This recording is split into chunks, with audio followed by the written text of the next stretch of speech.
యేసయ్యా నీ మాటలు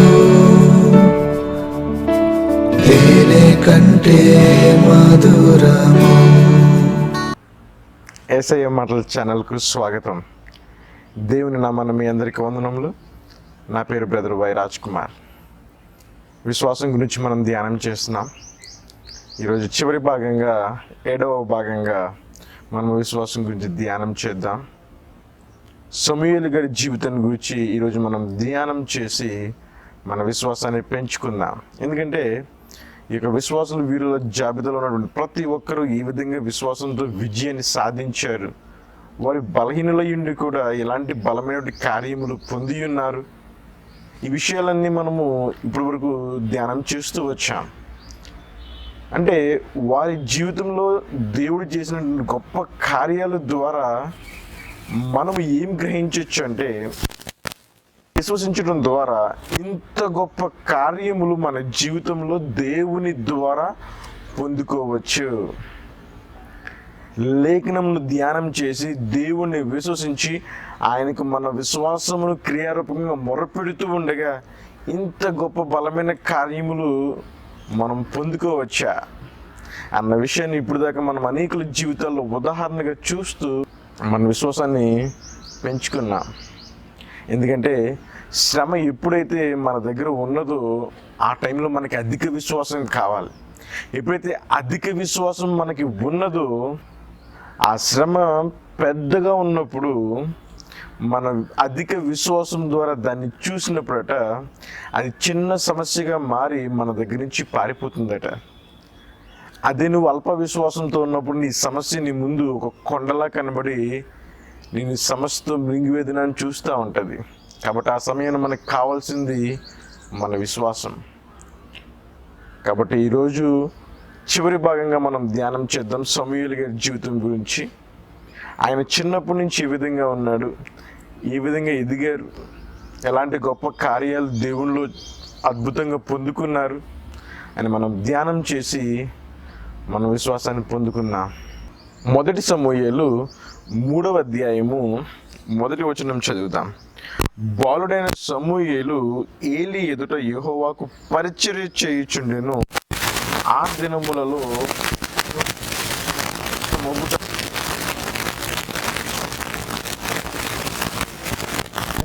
లేదు.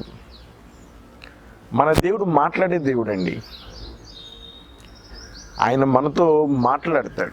అది నువ్వు ఈ వాక్యమును ఎప్పుడైతే నువ్వు ధ్యానిస్తున్నావో ఈ వాక్యంతో నీతో మాట్లాడతారు. కానీ ఆ రోజుల్లో అంట చాలా అరుదుగా ప్రత్యక్షపరచబడేవాడట. సో చాలా అరుదుగా ప్రత్యక్షపరచబడినప్పుడు ఈ సమూయేలు ప్రవక్త గారు చిన్నప్పటి నుంచి బాలుడిగా ఉన్నప్పటి నుంచి కూడా దేవుని సన్నిధిలో ఎదగడం మొదలుపెట్టారు. ఎందుకు ఇక్కడ దేవుడు అరుదుగా ప్రత్యక్షమవుతున్నారు అని చెప్పి వ్రాయబడి ఉన్నదంటే, సమూయేలు గారితో దేవుడు ప్రత్యక్షపరుచుకుంటాడు ఆయన. అలాంటి అరుదు సమయంలో కూడా ఈ సమూయేలు బాలుడై ఉన్నప్పటికీ కూడా దేవుడు ప్రత్యక్షపరుచుకుంటాడు తన్ను తాను. అలాంటి అరుదు టైంలో చిన్నవాడైనటువంటి సమూయేలుని ఇంతగా ప్రత్యక్షపరుచుకున్న విషయం తెలియజేయడానికి ఈ విధంగా రాయబడి ఉన్నది. ఎందుకు అంటే ఆయన బాలుడిగా ఉన్నప్పటి నుంచి కూడా దేవునిలో విశ్వాసంతో ఎదుగుతున్నటువంటి వ్యక్తి. అందుకే మనము చిన్నప్పటి నుంచి పిల్లల్ని దేవునిలో పెంచినప్పుడు దేవుడు ఆ బిడ్డని జ్ఞానంతో నింపుతాడు. అందుకే బాలుడు తన జ్ఞానంతో నిండుకుని మొదలు దేవుని సన్నిధిలో గడుపుతూ ఉండాలని లేఖనం సెలవిస్తుంది. ఎప్పుడైతే ఈయన చిన్నప్పటి నుంచి దేవుని సన్నిధిలో ఎదుగుతున్నాడో విశ్వాసంతో దేవుని పట్ల, దేవుడు తను ప్రత్యక్షపరచుకుని అరుదు టైంలో కూడా ఆ బాలుడి నుంచి కూడా దేవుడు మాట్లాడడం అనేది జరుగుతుంది. మరి అలాంటి విధంగా సమూయేలు గారు తన జీవితంలో ఎదుగుతూ ఉండగా ఏ విధంగా తన స్థాయి అంటే యవ్వనంకి వచ్చినప్పుడు ఏ విధంగా మారిపోయిందంటే, అదే అధ్యాయము 19వ వచనం చదివితే, సమూయేలు పెద్దవాడు కాగా యెహోవా అతనికి తోడై ఉన్నందున అతని మాటలో ఏదియు తప్పిపోలేదు. ఎప్పుడైతే చిన్నవాడైనప్పటి నుంచి కూడా సమూయేలు దేవునితో సహవాసం చేస్తూ ఎదుగుతున్నాడో, పెద్దవాడైనప్పటికీనంట దేవుడు సమూయేలుకి తోడై ఉన్నాడట. దేవుడు సమూయేలుకి తోడై ఉన్నందున అతని మాటల్లో ఏది తప్పిపోలేదు. అతని మాటలో ఏది తప్పిపోవట్లేదు అంటే సమూయేలు నాలుకతో ఏదైతే పలుకుతున్నాడో ఆ మాట నెరవేరిపోతుంది. ఇది సమూయేలు నాలుక యొక్క గొప్పతనంగా చేశాడు దేవుడు. ఆయన నాలుకతో ఏదైతే పలుకుతున్నాడో తప్పిపోవట్లేదంట, జరిగిపోతుంది ఎగ్జాక్ట్గా. దీనిని చాలామంది ఇలా ఉంటే బాగుందును, దీన్ని మనం నీట్గా వాడుకుంటాం అని అనుకోవచ్చేమో, కానీ దీన్ని నెగిటివ్గా వాడటానికి కాదు. ఎందుకంటే వాక్యం అనేది పాజిటివ్, మంచి కొరకు రాయబడి ఉన్నది. కాబట్టి ఎప్పుడైతే ఈయన ప్రతి విషయంలో, అంటే ఈయన శపించడం కాదు కానీ అన్ని విషయాల్లో వీరిని ఆశీర్వదించబడిన కాక ఆయన పలుకుతున్న ప్రతి మాట సమూయేలు పలకగా అది జరుగుతుందట, తప్పిపోవటం లేదట. ఆశీర్వాదం ముందు, ఎందుకంటే మనము దీన్ని ఈ విధంగా క్లైమ్ చేసుకోవాలి, పొందుకోవలసిన వారమై ఉన్నాం. ఎందుకంటే పక్షపాతికని దేవుడు సమూయేలుకి ఈ విధంగా చేసిన దేవా, నాకు కూడా చెయ్యి, నా నాలుకని కూడా శక్తివంతంగా చెయ్యి, మాట తప్పిపోకూడదు, నువ్వు పలికిన వెంటనే అది క్రియారూపంలో కనపరచబడాలి. చూడండి, దేవుడు చీకటిలో నిరాకారంగా ఈ భూమిని వెలుగు కలుగును గాక అని వెంటనే వెలుగుతో నింపబడిందంట భూమి. అంటే ఆయన మాట తప్పిపోదు. అందుకే ఏది గతించినా ఏది గతించకపోయినా నా మాట గతించదు అంటాడు దేవుడు. ఆయన మాట ఇస్తే తప్పిపోదు, మన జీవితంలో జరుగుతుంది, నెరవేరుతుంది. అలాగనే మన నాలుకలతో పలికినటువంటి ఆ మంచి మాట కూడా, ఆశీర్వాద మాట కూడా ప్రత్యక్షతలోకి వస్తుందట. దేవునిలో సహవాసంతో ఉన్నప్పుడు నీ నాలుక అంత శక్తివంతంగా దేవుడు చేస్తాడు. అందుకే దేవుడు తోడై ఉన్నందున అతనిలో ఏ మాట తప్పిపోవట్లేదంట, అంత శక్తివంతంగా తయారయ్యాడు. నీవు దేవుళ్ళు ఎదుగుతూ ఉంటే నువ్వు అంత సామర్థ్యంతో నింపబడతావు. సమూయేలుకే కాదు ఇది. ఎందుకు సమూయేలుకి ఈ విధంగా చేశాను అని మాట్లాడుతున్నారంటే నీకు కూడా చేయగలను అని మాట్లాడుతున్నారు. ఇంత గొప్పగా ఆశీర్వదించారట. మనకి దేవుడు ఇమ్మానుయేలు అయి ఉన్నారు, దేవుడు తోడై ఉన్నాడని అర్థమట. కాబట్టి ఆయన మనతో ఎప్పుడు తోడై ఉన్నాడు. మనం ఇప్పటి వరకు ఈ యొక్క 6 భాగాల్లో కూడా మనం చూసుకుంటూ వచ్చి 7వ భాగంలో కూడా మనం చూస్తూ ఉండగా అన్ని విషయాల్లో దేవుడు తోడై ఉన్నందున ఉంది. ఆ తోడై ఉన్నప్పుడు ఎంతెంత గొప్ప బలాలు పొందుకుని ఎంత గొప్ప అద్భుత కార్యాలు వారి జీవితంలో జరగబడ్డాయో మనం చూసాం. నీవు దేవుడు తోడై ఉంటే నీ పరిస్థితి అదే విధంగా ఉండదు. నీ పరిస్థితిని మార్చే దేవుడు ఆయన తోడై ఉండి నీకు ఎప్పుడైతే ఎదుగుతూ ఉన్నాడో క్రమక్రమంగా, ఇది ఒక్క రోజులో సాధ్యమైనది కాదు. ఒక్కసారికి నువ్వు నా నాలుగు ఎలా అవ్వలేదు ఏంటని చెప్పి పరీక్షించేది కాదు. దినదినము దేవునితో సహవాసం చేయటంలో నీవు ఎలాంటి అభివృద్ధి గల స్థాయికి నీవు ఎదుగుతావు. ఎప్పుడైతే ఈ స్థాయిలో ఎదుగావో దేవుని ద్వారా నువ్వు ఏం చేయొచ్చు అంటే అపవాదిని ఎదిరించి వాడు మీ ఎదురించి పారిపోతాడు. నీ నోటితో నువ్వు ఎదిరించచ్చు అని అనగానే వాడు పారిపోతాడు. నీ నాలుగు అంత సామర్థ్యం వస్తుంది సహవాసం చేసినప్పుడు. అందుకే మనము దేవునితో సహవాసం చేయడము, దేవుని లేఖనం ధ్యానం చేసి దాన్ని ఎత్తిపట్టుకుని మనము ప్రార్థించటం అనేది మన జీవితంలో చాలా గొప్ప ఆశీర్వాదకరంగా ఉంటుంది. మన విశ్వాసాన్ని పెంచుకోవడం కూడా చాలా గొప్ప ఆశీర్వాదకరంగా ఉంటుంది. బాలుడు ఎదిగినప్పుడు అంటే ఏ మాట తప్పిపోవట్లేదట. ఈరోజు నీ మాటలు కూడా తప్పిపోకుండా నీకు సామర్థ్యాన్ని ఇస్తాడు దేవుడు, నీ మాటలకు శక్తిని ఇస్తాడు దేవుడు, నీ వాక్యం ధ్యానిస్తూ ఉండగా. ఎందుకంటే మన మాటల్లో శక్తి ఉండాలి. ఎందుకంటే దేవుని వాక్యం అట మాటలతో కాదు శక్తినై ఉన్నదని ఉంటుంది లేఖనం. మాటలతో కాదు, ఆ మాటల్లో ఎప్పుడైతే పలుకుతున్నావో అందులో శక్తి విడుదల చేయబడుతుంది. అందుకే ఎప్పుడైతే సమూయేలు గారు పలికారో ఆ మాట, అది శక్తితో కూడుకుని అది తప్పిపోకుండా నెరవేరుతుందంట సమూయేలు గారి జీవితం. ఎందుకు అంటే దేవుడు తోడై ఉన్నందున. అదే దేవుడు ఈరోజు మనకి నీ తోడై ఉన్నాడు కాబట్టి నువ్వు విశ్వాసంలో నీ శ్రమల పట్ల పలకచ్చు, ఆ మాట తప్పిపోదు. ప్రభా, ఈ అనారోగ్యం ఇబ్బంది పెడుతుంది, ఈ అనారోగ్యం నా నుంచి పారిపోవును గాక అని చెప్పి నువ్వు పలికితే ఆ మాట తప్పిపోదు, నెరవేరుతుంది. అలాంటి సామర్థ్యపు నాలికలుగా మనల్ని దేవుడు ఆశీర్వదించగలరట విశ్వసించినప్పుడు, నీ విశ్వాసం అభివృద్ధి పొందినప్పుడు. ద్వితీయోపదేశ కాండము 2వ అధ్యాయము 7వ వచనం, నీ చేతుల పనులన్నింటిలోనూ నీ దేవుడిని యెహోవా నిన్ను ఆశీర్వదించెను. ఈ గొప్ప అరణ్యంలో నీవు ఈ 40 సంవత్సరములు సంచరించిన సంగతి ఆయన ఎరుగును.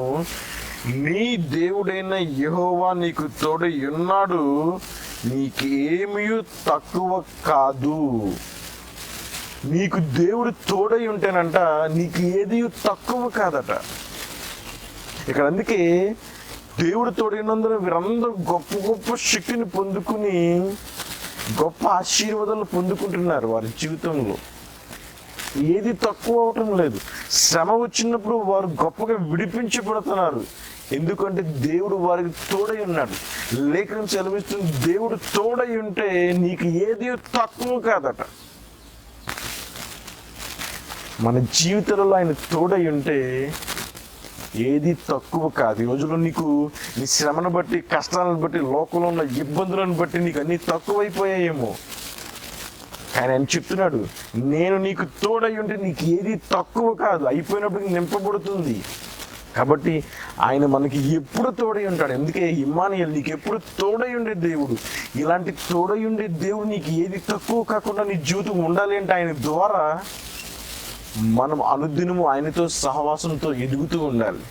మన విశ్వాసంలో అధిక విశ్వాసంతో ఈ లేఖనాన్ని విశ్వసిస్తూ, ప్రభా నీవు నా జీవితంలో నువ్వు జరిగించిన నువ్వు విశ్వసిస్తున్నాను జరిగించమని అని చెప్పి నువ్వు ఎప్పుడైతే ఆయనతో సహవాసం చేస్తూ విశ్వాస ప్రియనగా ప్రార్థనతో ఎప్పుడైతే నువ్వు ఆయనలో ఎదుగుతున్నావో, నీ లోకంలో పరిస్థితులు ఏ విధంగా ఉన్నప్పటికీ కూడా నీకు తక్కువ కాకుండా చూసుకునే ఆశీర్వాదాన్ని ఆయన నీకు విడుదల చేస్తారు. సమూయేలుకి అదే విధంగా దేవుడు తోడైనందున ఆయన మాట తప్పిపోవట్లేదట. చూడండి, దేవుడు తోడై ఉంటే ఏం చేశాడు నాకు ఈ దేవుడు అనే పరిస్థితిగా నీది ఉండదు. నీకు ఏది కనపరచబడినప్పుడు నీవు గుర్తించవలసిన విషయం ఏంటంటే, నీవు అధిక విశ్వాసంలోనికి వెళ్ళాలి. నా విశ్వాసం కొంచెం తక్కువ ఉన్నదేమో, నేను గట్టిగా విశ్వసించాలి అని లేఖనంతో సహవాసం ఎక్కువ సమయాన్ని నువ్వు గడపడం అనేది పెంపొందించుకోవాలి.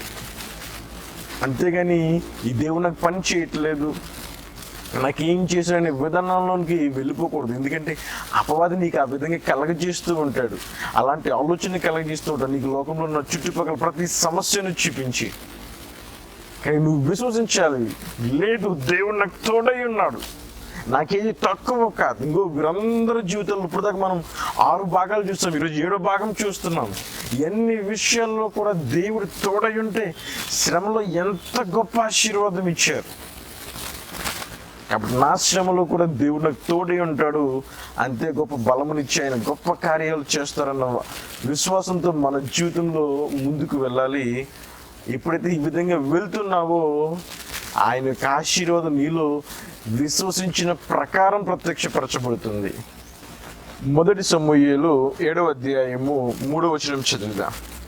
సమూయేలు ఇజ్రాయేల్ అందరితో ఇట్లా, నేను మీ పూర్ణ హృదయంతో యెహోవా యొద్దకు మీరు మల్లుకుని ఎడల అన్య దేవతలను అషరతు దేవతలను మీ మధ్య నుండి తీసివేసి పట్టుదల కలిగి యెహోవా తట్టు మీ హృదయం తిప్పి ఆయనను సేవించుడి.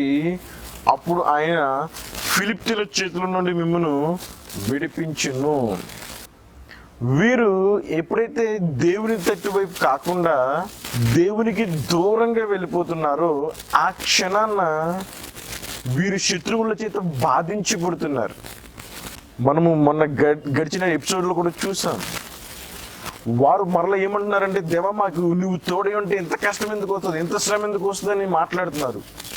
కానీ ఏం జరుగుతుంది అంటే వీరు దేవుడికి దూరం అయిపోవడం వలన ఆ శ్రమ వారి జీవితంలో ఆహ్వానించబడుతుంది. పైగా ఎప్పుడైతే ఇంకా శ్రమ భరించలేకపోతున్నాం, ఇంకా మాకు తప్పదు ఇంకా అన్నప్పుడు వారు మొరపెడుతున్నారు దేవునికి. ఆ మొరపెట్టిన వెంటనే దేవుడు దానిని ఆలకించి జవాబునిస్తున్నారు. అరే 7 సంవత్సరాలు 20 సంవత్సరాలు నువ్వు కష్టపడే బదులు ఒక్కసారి నాకు మొరపెట్టచ్చు కదా, ఇన్ని సంవత్సరాలు కష్టపడే బదులు నేను మీకు వెంటనే ఆశీర్వాదాన్ని ఇస్తాను. ఎందుకంటే వీరు తప్పిపోయి ఆ శ్రమను అనుభవిస్తూ శత్రువు ద్వారా కష్టపడుతూ ఉండగా ఇంకా కష్టాన్ని తట్టుకోలేక అప్పుడు దేవుని దగ్గరికి వస్తున్నారు చివరిగా. కాబట్టి నీవు ఎప్పుడైతే దేవునికి దూరం అవుతావో ప్రార్థనలోనూ ధ్యానంలోనూ నీ దగ్గర ఉన్న సమస్యలు పెరుగుతాయి. నీ జీవితంలో సమస్యలను అపవాది ఎక్కువగా పుట్టిస్తూ ఉంటాడు. ఎందుకంటే దేవుని సన్నిధిలో వాడు నిలవలేడు. కాబట్టి ఎప్పుడైతే నీ సన్నిధి నీ కుటుంబంలో దూరం అయిందో వాడు ఇబ్బంది పెట్టడం మొదలు పెడతాడు. అలాంటి టైంలో నీవు మరలా దేవుని సన్నిధిని ఎక్కువగా నీ కుటుంబంలో ఆహ్వానించాలి. ప్రార్థన ద్వారా, వాక్యం ధ్యానించడం ద్వారా సమస్యలన్నీ విడిచిపెట్టబడతాయి. వీరు కూడా అదే చేస్తున్నారు. సమూయేలు ప్రవక్త వెళ్ళి మాట్లాడుతున్నాడు, మీరు దేవునికి దూరం అయిపోయారు, రండి దేవునికి మొరపెట్టండి, దగ్గరగా రండి, ఫిలిష్తీయుల చేతి నుంచి మిమ్మల్ని దేవుడు విడిపించి మీకు సంతోషాన్ని ఇస్తాడు, సమాధానాన్ని ఇస్తాడు అని చెప్పి మాట్లాడుతున్నారు. అందుకే మన అనుదినము మనము దేవునితో సహవాసంలో జాగ్రత్తగా కనిపెట్టుకుని ప్రార్థిస్తూ ధ్యానిస్తూ ఎప్పుడైతే నీవు జీవితంలో ఎదుగుతున్నావో అధిక విశ్వాసంతో దేవుని సహవాసంలో నీ సమస్యలన్నీ దూరంగా నీకు నిలబడతాయి. ఎప్పుడైతే మనము దేవునికి దూరమయ్యామో సమస్యలు మన జీవితంలో సమీపంగా ఉంటాయట, అవి మనల్ని ఎలడం మొదలు పెడతాయి. ఇక్కడ అదే విధంగా తెలియజేస్తున్నారు, మీరు దూరం అయిపోయారు కాబట్టి ఈ కష్టం మిమ్మల్ని ఇబ్బంది పెడుతుంది, రండి దేవునికి మొరపెట్టండి, దేవుణ్ణి ఆహ్వానించండి, జీవితంలో ఈ శ్రమలను విడిచిపెట్టబడతాయి అని చెప్పి సమూయేలు మాట్లాడుతుండగా మరి వారు ఏం చేశారు, ఏ విధంగా ఫిలిష్తీయుల చేతి నుంచి ఇజ్రాయెల్కి మరి విజయం ఇచ్చాడు దేవుడు సమూయేలు ద్వారా చూద్దాం. 1 సమూయేలు 7వ అధ్యాయము 5 నుంచి చదువుదాం. అంతటి సమూయేలు ఇజ్రాయెల్ అందరినీ మిస్పాకు పిలవనంపుడి, నేను మీ పక్షమున యెహోవాను ప్రార్థన చేతునని చెప్పగా వారు మిస్పాలో కూడుకుని నీళ్లు చేది యెహోవా సన్నిధిని కుమ్మరించి ఆ దినం ఉపవాసం ఉండి యెహోవా దృష్టికి మేము పాపాత్ములమని ఒప్పుకొనిరి. మిస్పాలో సమూయేలు ఇజ్రాయేలుకు న్యాయము తీర్చుచు వచ్చెను. ఇజ్రాయెల్ మిస్పాలో కూడి ఉన్నారని ఫిలిష్తీయులు వినినప్పుడు ఫిలిష్తీయుల సర్దారులు ఇజ్రాయెల్ మీదకు వచ్చిరి. ఈ సంగతి ఇజ్రాయెల్ విని ఫిలిష్తీయులకు భయపడి, మనము దేవుడైన యెహోవాను ఫిలిష్తీయుల చేతి నుండి మనల్ని రక్షించినట్లు మా కొరకు ఆయనను ప్రార్థన చేయటం మానవద్దని సమూయేలు వద్ద మనవి చేసిరి. సమూయేలు పాలు విడివని ఒక గొర్రె పిల్లను తెచ్చి యెహోవాకు సర్వాంగ బలిగా అర్పించి ఇజ్రాయేల్ పక్షమున యెహోవాను ప్రార్థన చేయగా యెహోవా అతని ప్రార్థన అంగీకరించెను. సమూయేలు దహన బలి అర్పించుచుండగా ఫిలిష్తీయులు యుద్ధము చేయుటకు ఇజ్రాయెల్ మీదకి వచ్చిరి. అయితే యెహోవా దినమున ఫిలిష్తీయుల మీద మెండుగా ఉరుములు ఉరిమించి వారిని తారుమారు చేయగా వారు ఇజ్రాయెల్ చేత ఓడిపోయిరి. ఇజ్రాయేల్ మిస్పాల నుండి బయలుదేరి బెత్కారు వరకు ఫిలిష్తీయులను తరిమి హతము చేసిరి. అప్పుడు సమూయేలు ఒక రాయి తీసి మిస్పాకును షేనుకును మధ్య దాన్ని నిలిపి, ఇంతవరకు యెహోవా మనకు సహాయము చేసినని చెప్పి దానికి ఎబెనెజరు అని పేరు పెట్టెను. ఇలాగున ఫిలిష్తీయులు అన్నపబడిన వారే ఇజ్రాయెల్ సరిహద్దులోనికి తిరిగి రాక ఆగిపోయిరి. సమూయేలు ఉండిన దినములన్నిటిలో యెహోవా హస్తము ఫిలిష్తీయులకు విరోధముగా ఉండెను. చూడండి ప్రియులారా, ఎంత గొప్ప అద్భుతం ఇది. ప్రార్థనతో ఎంత గొప్ప విజయాన్ని సాధించారు సమూయేలు. ఎందుకంటే ఆయన చిన్నప్పటి నుంచి దేవుళ్ళు ప్రార్థించడము, దేవునికి మొర్ర పెట్టడము, దేవుని వాక్యమును ధ్యానించి ఆయన విశ్వసించి విశ్వాసం క్రియారూపం కనపరచమనే విధానంలో ఆయన ఎదిగి ఉన్నారు. అందుకే పెద్ద శ్రమ వచ్చినప్పుడు ఈయన యుద్ధం చేయలా, యుద్ధం కూడా చేయొచ్చు, కానీ ఈ రకంగా కూడా మనము జయించొచ్చని సమూయేలు ద్వారా తెలుసుకుంటున్నాం.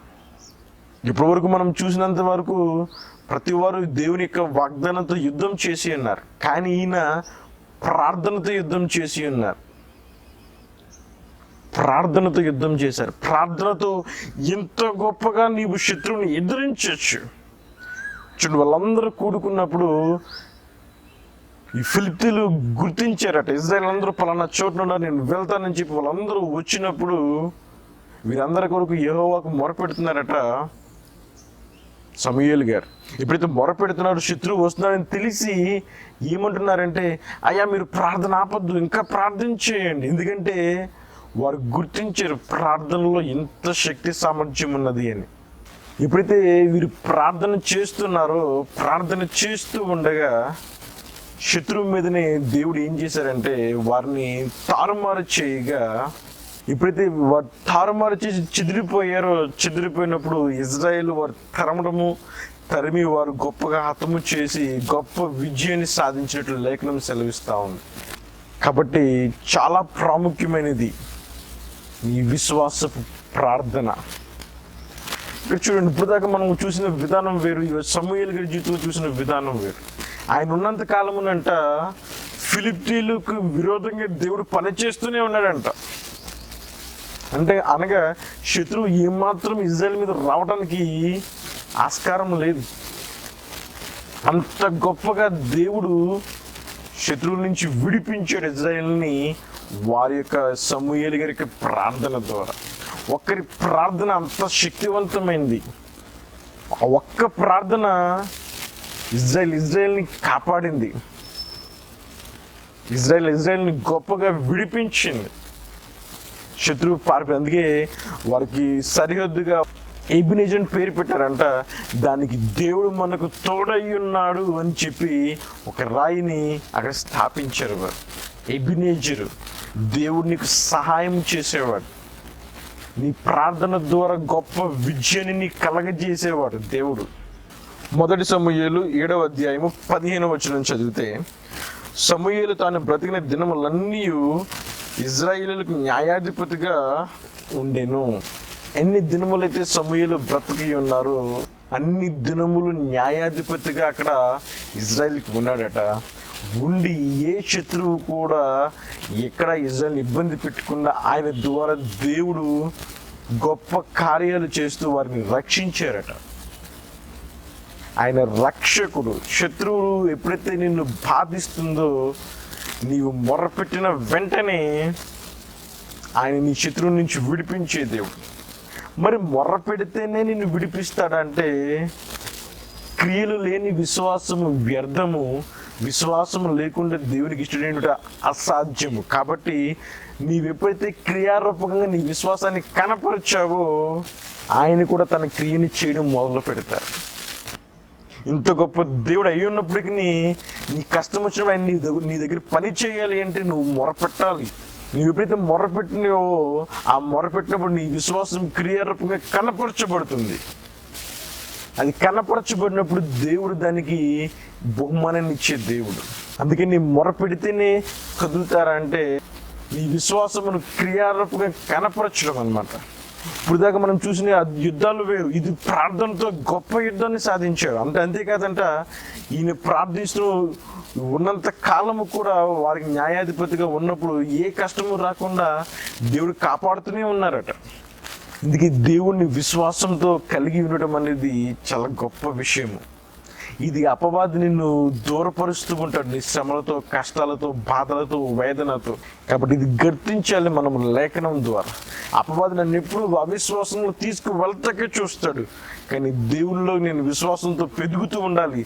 నేను శ్రమని కాదు చూడవలసింది, దేవుని వాక్యాన్ని చూడాలి అని ఎప్పుడైతే నీవు విశ్వాసంతో లేని వాటిని ఉన్న వాటికి పిలవడం, అంటే కష్టంలో నాకు ఆశీర్వాదం కలుగునుగా, కానీ నీ విశ్వాసాన్ని క్రియారూపంగా కనపరిచినప్పుడు నీవు ఆశీర్వాదాలు ప్రత్యక్షత జరుగుతాయి నీ జీవితంలో.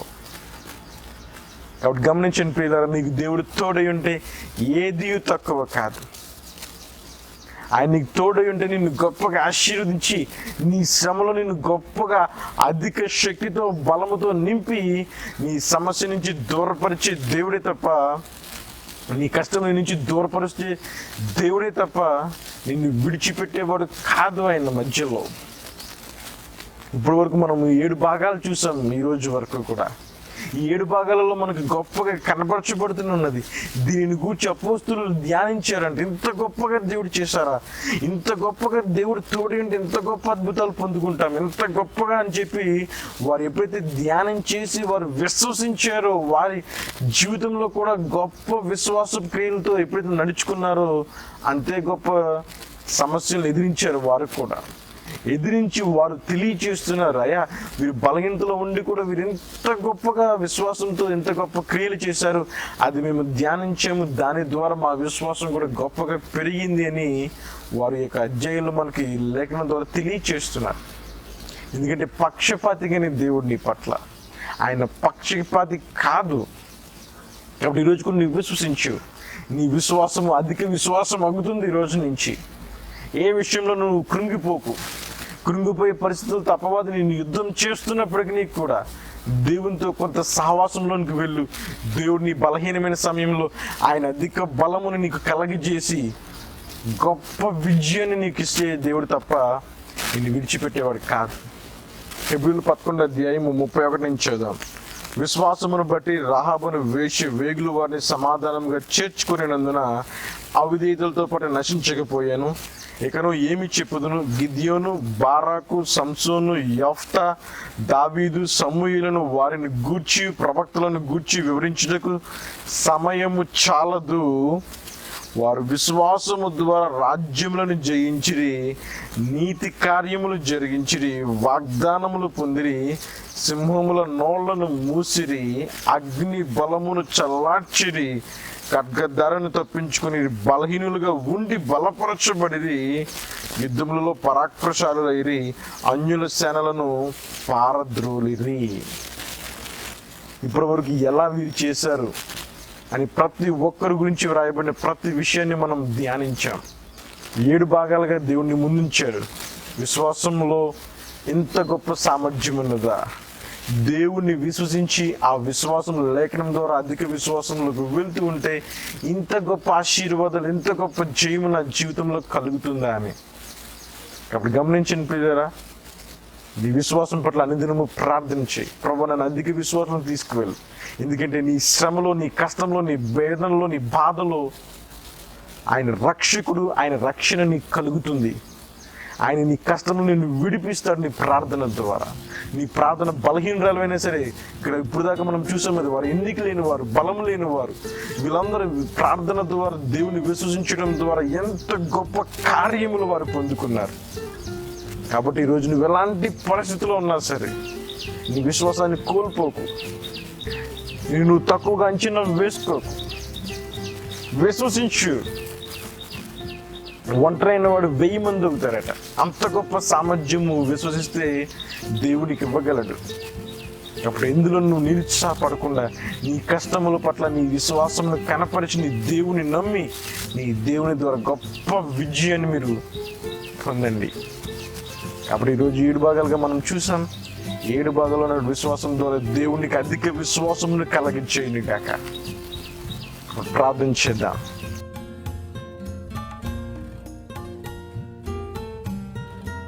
ఫాదర్ ప్రభు, అద్భుతాలు చేదేవా, ఆశ్చర్య కార్యాలు చేదేవా, అసాధ్యములను సాధ్యపరచు మా పరలోక తండ్రి, నీకు వందనం ప్రభువా. ఎందుకు తండ్రి ఈరోజు మేము పరిశుద్ధాత్మ మాకు బోధించిన వర్తమానం కొరకు నీకు వందనం తండ్రి. మేము 7 భాగాలుగా తండ్రి ప్రభువా మేము విశ్వాసం గూర్చి ధ్యానించాం. 7 భాగాలలో కూడా తండ్రి ప్రభు పరిశుద్ధాత్మ మాకు చక్కని యొక్క మీరు చేసిన గొప్ప కార్యాలను మాకు వివరించారు తండ్రి, మీకు వందనం ప్రభువా. విశ్వసిస్తే ఎంత గొప్ప కార్యాలు చేశారా, బలహీనులైన వారిని ఎంత బలముతో నింపారా ప్రభువా, ఎంత గొప్ప కార్యములు తండ్రి ప్రభువా. నీవు మాకు తోడై ఉన్నావు, నీవు మాకు తోడై ఉన్న ఏది తక్కువ కాదు తండ్రి మా జీవితాలు. ఈరోజు మా ప్రియులలో ప్రవేశ అన్ని విషయాల్లో తక్కువగా ఉన్నదేమో తండ్రి ప్రభు, ఈరోజు నీవు తోడై ఉన్నావు తండ్రి. వారి విశ్వాసం అధిక విశ్వాసం అయింది ప్రభు 7 భాగాల ద్వారా. ఇంకో తండ్రి వారి యొక్క అధిక విశ్వాసంతో ఈరోజు వారిని అభిషేకించండి. వారి యొక్క అధిక విశ్వాసంలో దినదినము వెళుతూ ప్రభువా ఈ అధిక విశ్వాసం ద్వారా గొప్ప విజయము వారి కుటుంబంలో కలుగును గాక. వారి సమస్యలు ఏదైతే ఉన్నాయో, కష్టములు ఏదైతే ఉన్నాయో, వేదనలు ఏదైతే ఉన్నాయో, ఏదైతే అనారోగ్యంతో వారు బాధించబడుతున్నారో అవన్నీ విడిచిపెట్టబడును కాక నా యేసుక్రీస్తున్నాం. అవునా, ఎందుకంటే మేము విశ్వసిస్తున్నాం నీవు మాకు తోడై ఉన్నావు. నీవు మాకు తోడినందున ప్రార్థన ద్వారా ఎంత గొప్ప విజయం సాధించవచ్చో ఈరోజు సమూహల ద్వారా మేము తెలుసుకున్నామయ్యా ప్రభా. ఆయన మాట తప్పిపోవట్లేదంట ప్రభా. ఆయన పలుకుతూ తండ్రి నా ప్రజలకు ఇలా జరగాలి అని వారు మొరపెడితే ప్రభా, వారి యొక్క మాట తప్పిపోకుండా ఆ మాట ప్రకారంగా వారిని ఆశీర్వదించబడుతుందంట. అందుకే శత్రువులందరూ పారిపోయి ఎబినేజరు మనకు దేవుడు సహాయం చేసని వారు గొప్పగా ప్రవేశయ్య సాక్ష్యము తెలియచేస్తున్నారు. తండ్రి ఈరోజు మాకు నువ్వు సహాయం చేసే దేవుడు, ఎబినేజరుగా ఉన్న దేవానికి వందనం తండ్రి. మా ప్రియులకు సహాయం చేయండి ఈ రోజున ప్రభా. వారు ఎలాంటి కష్టంలో, శ్రమలో, బాధలో, వేదనలో ఇబ్బంది పడుతున్నారు, యోబు వలె రెండింతలుగా వారిని ఆశీర్వదించండి. ఆ సమస్యలన్నింటినీ దూరపరచండి. నీ లేఖనం సెలవిస్తుంది ఆవగించేంత విశ్వాసం ఉంటే చాలు ఈ కొండలు పెకలించబడతాయి అంటున్నావు తండ్రి. ఈరోజు మాకు అధిక విశ్వాసమును 7 భాగాలుగా మాకు ఇచ్చారు తండ్రి ప్రభువా. ఈరోజు కొత్త నిబంధనలో వివరించడానికి సమయం చాలలేదని అది రాయబడలేదు, కానీ మేము పాత నిబంధనలో దాన్ని వెతికి ప్రభువా మేము ధ్యానించాము నీ పరిశుద్ధాత్మ ద్వారా. ఈరోజు ధ్యానించిన తర్వాత ఎంత గొప్పదా, ఇంత గొప్ప కార్యాలు పొందుకుంటామా విశ్వసిస్తే నిన్ను లేఖనం ధ్యానించడం ద్వారా ఈరోజు మేము గ్రహించాము. ఇంతే గొప్ప కార్యాలు మా ప్రియులలో కూడా జరుగును గాక. వారి బలహీనతలో ఉన్నారేమో, ఈరోజు వారు ప్రార్థిస్తూ ఉండగా అది బలమైన శక్తివంతమైన ప్రార్థన కింద జరుగును గాక. ఈ బలమైన శక్తి ద్వారా వారి కుటుంబాల నుంచి విడిపించబడిన గాక. వారిని బట్టి వారి కుటుంబస్తులందరూ గొప్ప క్షేమకరంగా జీవించుదురు గాక. ఎందుకంటే మీరు దీవించి ఆశీర్వదించి బలపరిచి యోబుల ప్రతి ఒక్కరి జీవితంలో రెండింతల ఆశీర్వాదాన్ని కుమ్మరించి అయ్యా మా జీవితాలను గొప్పగా వెలిగించి పునరుద్ధరింపచేసి సంతోషంతో సమాధానంతో నీవు నింపి మా శత్రువును మాకు దూరంగా ఉంచి నీ రక్షణ కవచంలో ప్రభా మాకు ఏది తక్కువ కాకుండా మమ్మల్ని దీవించమని నీవు ప్రతి క్షణము మా జీవితాలలో తోడయుండి మమ్మల్ని ఆశీర్వదించి నడిపించినందుకే నీకు వందనం చెల్లిస్తూ బోధించబడిన 7 అధ్యాయాలు ప్రభా, 7 భాగములు తండ్రి నాయన ప్రభా మా ప్రియులందరి జీవితాలలో గొప్ప అద్భుతాల కింద ప్రత్యక్షత చేసి వారిలో మేము ఇంత గొప్ప విశ్వాసాన్ని ధ్యానించాము. అంతే గొప్ప అద్భుతాలు మా జీవితంలో కూడా జరిగి మేము శ్రమల నుంచి తప్పించబడ్డామనే గొప్ప కార్యాలు వారి జీవితంలో ప్రత్యక్షపరిచి దీవించి ఆశీర్వదించినందుకు నీకు వందనం చెల్లిస్తూ సర్వశక్తి గల నజరుడైన యేసుక్రీస్తు నామమున ప్రార్థిస్తున్నాం తండ్రి, ఆమేన్. యేసుక్రీస్తు ప్రభువు నేను బాగా ఆశీర్వదించును కాక. మరొక ఎపిసోడ్లో కలుసుకుందాం. Thank you.